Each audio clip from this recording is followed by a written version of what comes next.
Intro. Welcome, dear listeners. Today, let us step into the quiet lanes of a small Indian village, far away from the noise of the city. Here, a young postmaster arrives with dreams, loneliness, and an unexpected bond that changes two lives.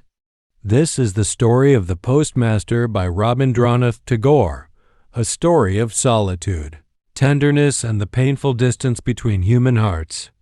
Chapter 1. The Arrival. The young postmaster came from Calcutta, a busy city filled with lights and crowds.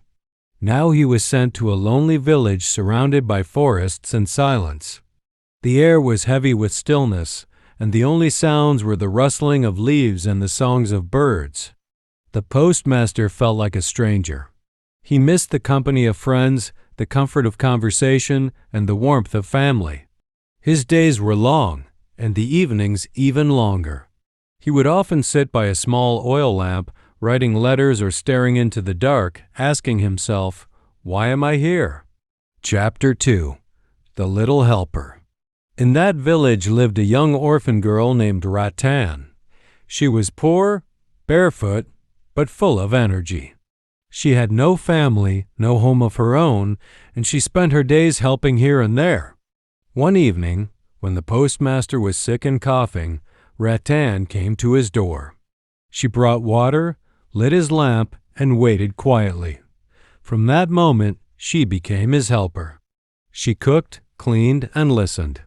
For the first time, the postmaster felt less lonely. Ratan, with her simple heart, gave him something the village could not give: companionship. Chapter 3. Lessons by the Lamp. At night, when work was done, the postmaster would teach Ratan to read and write. She held the pen awkwardly, but her eyes shone with excitement.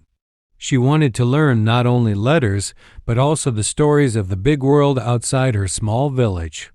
He told her about Calcutta, the rivers, the tall houses, the endless streets filled with people. Ratan listened like a child listening to magic.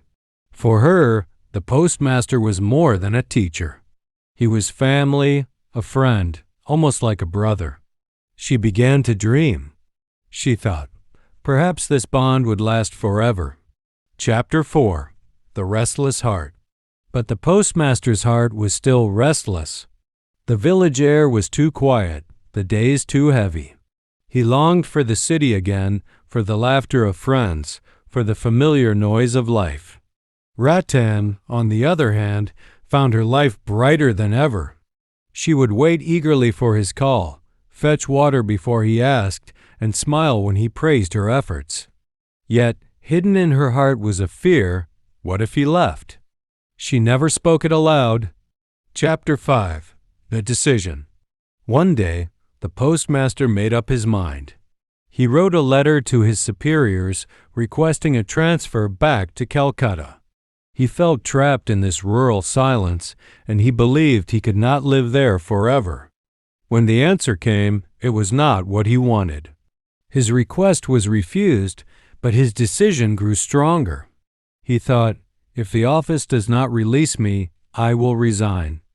And so, he did. For him, leaving the village was a choice. For Ratan, it was the end of her little world. Chapter 6. Ratan's Plea. When Ratan heard the news, her heart sank. She stood silently, her eyes wide with fear. Finally, with trembling lips, she asked, "Will you take me with you?" Her words were simple, but they carried all her hope, all her love, all her dreams. The postmaster was startled. He tried to smile, but his smile was weak. "How can I take you with me?" "Don't cry, Ratan. You will find someone else. You are strong." But Ratan shook her head. "No, master. There is no one for me. I have only you." Her tears fell like rain, but the postmaster's heart was unmoved. He thought of her as a child, too young to understand. With kind but careless words, he gave her comfort, but not the answer she longed for. Chapter 7. The Farewell. The morning of departure arrived. The postmaster packed his few belongings. Ratan stood outside, her face pale. She did not speak. She only looked at him with silent eyes, hoping for a miracle. He said goodbye quickly, almost lightly, as if it was nothing. To him, it was just another journey, another posting in life. To her, it was everything. When his boat sailed away, Ritan ran along the riverbank, her feet covered with dust, her voice breaking with sobs. But soon the boat disappeared, leaving her alone with the empty horizon. Epilogue. The lesson. The postmaster, sitting in the boat, felt a moment of sadness. He thought, perhaps I should have taken her. Perhaps I should have given her hope. But soon, he told himself, life is full of partings. We must not hold on. And he turned his face toward the city, toward his future. Ritan, however, returned to the silent village. For her, the bond was not just passing company. It was her heart, her only family. She remained with her grief, learning a truth too heavy for her young shoulders, that sometimes love is not enough to make someone stay. Closing thoughts. Tagore's The Postmaster reminds us of the fragile nature of human ties.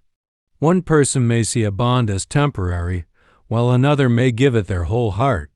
It shows us the beauty of companionship, but also the cruelty of indifference. Even today, this story speaks to us.